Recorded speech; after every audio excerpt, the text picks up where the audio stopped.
I took 2 IKEA chairs, Torpet in wood, a classic from the 60s, and Urban, a much younger design icon in plastic.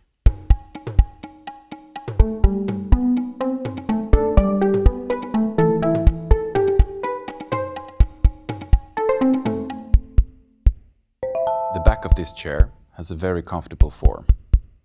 And this I just can't help but like, thanks to the gorgeous plastic, which is so easy to mold.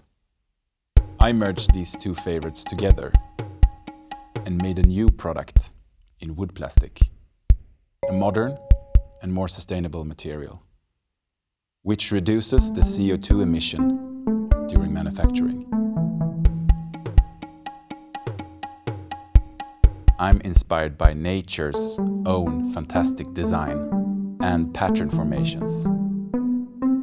My fascination with the sunflower made me do this bowl.